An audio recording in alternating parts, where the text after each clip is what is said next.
Біз анатомия шоуларымызды қайтадан жалғастыратын боламыз. Бұл 2020 жылға арналған алғашқы видеомыз болып табылады. Біздің қозғайтын тақырыбымыз орталық жүйке жүйесі, яғни бұған жататынымыз бас миы және де жұлын құрылыстары болып табылады. Орталық жүйке жүйесі система нервозум централи деп аталынады. Ал бұл орталық жүйке жүйесінде жұлын, яғни ақпаратты жеткізу және де рефлекстік қабілеттерге негізгі жауап беретін бөлік болып табылады.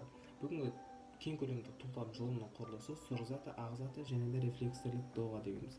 Ал жұлын дегеніміз медула спиналис деп аталынады. Бұл адам организмінде орналасуына байланысты бұл жоғарғы жиегі, бұл бірінші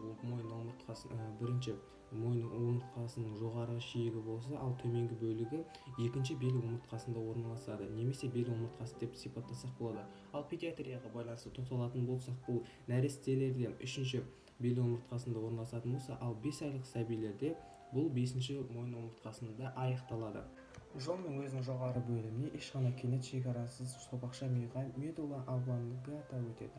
Бұл шекара бірінші мойын омыртқасының нервтердің шығу жеріне сәйкес келеді. Соңғы жіптің, яғни бұл бел омыртқасы арқылы өте келе, соңғы жіптің жоғары учаскесі бөлігінде нерв тіні болмайды. Дура матер спиналис бірге сегізгіс өзегіне кіретін дәнекер тінді құрылым. Бұл жерде олар бітеле және өзектің шетіне бекиді.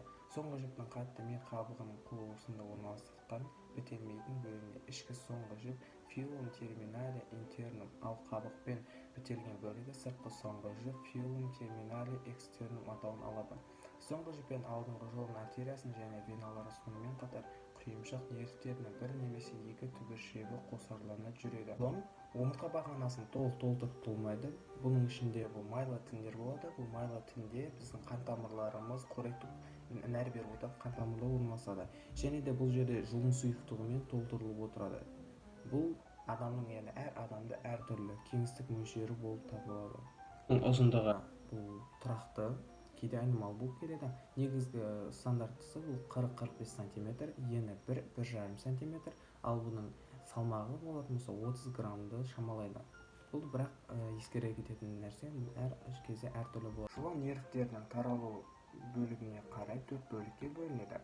Бұл жұлынның мойын бөлігі бірінші пars cervicalis, екіншісі кеуде бөлігі pars thoracica, үшіншісі бел бөлімі pars lumbalis, төртіншісі сегізгіс бөлімі бұл pars sacralis деп айтылады. Және де ескере кететіні, жұлынның диаметрі төменнен жоғары қарай диаметрі кеңейіп, үлкейе қалыңдай береді. Бұның ақ және сұр заты. Жұлынның ақ затын біз көлденең кесіндісінен анық аңғара аламыз. Бұл деп отқанымыз жұлынның ақ заты бұл көбелек пішінді немесе ағылшынның H әріпіне ұқсас болып келеді. Бұл орталық нервтің бұл орталық бөлікте орналасады, ал бұның сыртын жаны орналасқан сұр заты болады. Бұл жұлынның перифериялық бөлігінде орналасады. Жұлынның ақ заты деп отқанымыз бұл субстантия альба медула спиналис деп аталынады. Бұл негізгі бөлігінде орналасады. Бұл жай ғана ақ зат деп қарастырып отқанымыз бұл миелинді миелинсіз қабық және сыртын жана отырған майлы қабық және де қан тамырларымен күрделі болып келетін жүйені айтсақ болады. Жұлынның бір жартысы ақ, қалған бөлігі сұр болып келеді. Жұлынның сұр заты құрамында нерв жасушалары және де олардың өсінділері болады. Сонымен қатар сұр затта дәнекер тін, қан тамырлар және де нейроглия қанты нерв жасушаларының өсінділерімен қатар тізбектеліп орналасады. Жасушалар бұлар бірігіп отырып нерв жасушаларының орталықтары немесе ядроларынан құралады. Бұл сұр заттардың екі бүйір бөлігі және жұлынның әрбір жартысында алдын артқа орналасқан және олардың бір-бірімен. Орталық сұр заттың ортаңғы бөлігінде жіңішке қуыс жұлынның орталық өзегі болады. Canal centralis medulla spinalis деп аталады. Бұл оның көлемі мен пішіні жұлынның әр бөлігінде әртүрлі болады. Мойын және бел буындарында аймағында сопақша пішіндес, кеуде бөлімінде дөңгелек болады. Оның диаметрі 0,01 мм болады.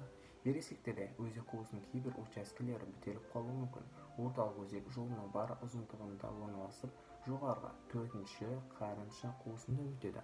Ол төменгі бөлігі ми конусында аймағында кеңірек және де ені орташа есеппен 1 мм-ге жуық болады. Орталық өзектің осы учаскесі соңғы қарынша ventriculis terminalis атауын иемденеді. Орталық өзекті қоршайтын орталық сұр зат екі дәнекерге бөлінеді. Алдыңғы өзек бөліктің бөлігі комиссура anterior gressia деп аталынады. Бұл алдыңғы бөлікті байланыстыру қызметін атқарады. Ал оның екінші бөлігі комиссура posterior бөлігі, бұл жүлге, орталық жүлгеге жақын орналасады. Бұл артқы қалқаға жақын орналасқан бөлігін солай атайды. Сұрзаттың әрбір бүйірінде 3 шығыңқы алдыңғы және де артқы шығыңқы бөліктері болады, және бұлар мойынның төменгі және кеуденің жоғары бөлігінде жақсы көрініп анықталады. Жолындық түйін ganglion spinale деп аталынады. Бұл ұршық тәрізді бұлтық болып басталынады да ортаңғы бөлігінен өте келе соңғы бөлігі бұның жұлынның дорсальды түбіршегімен аяқталады. Құйымшақ бөлігінде түйіншелер бар болып келеді, және де сегізгі бөлігінде де осындай түйіншектер бар. Жұлында симметриялы орналасқан 31 жұп нерв бөлігі бар. Бұның 8-і мойын омыртқасында орналасқан, 12 кеуде, 5 бел, 5 сегіз көз және де 1 құйымшақ. Есте сақтайтын жағдай, әрбір жұлын нервінде әрқайсысы өзіне сәйкес сегментпен байланысты болады. Яғни бізде 31 жұп нерв сегменті бар деп қарастыруымызға да болады. Қорытындылай келе, орталық жүйке жүйесінің негізгі бөліктері бас сүйектегі ми және де жұлын екенін анықтадық. Бүгінгі бөлікте айтқанымыз жұлын, бұл 31 жұп жұлын бар екенін білдік, және де жұлынды қарапайым тілмен сипаттасақ, жұлын өте жұмсақ және де сыртқы көрінісі өрмек тәрізді болып орналасқан. Бұл жұлын алдыңғы және төменгі бөліктер арқылы өздері тармақтала келе қимыл қозғалысқа рефлекстік қызметтерді атқаруға көмектеседі, және де орталық жүйке жүйесінің негізі болып табылатынын анықтадық. Назарыңызға рахмет, сау болыңыздар.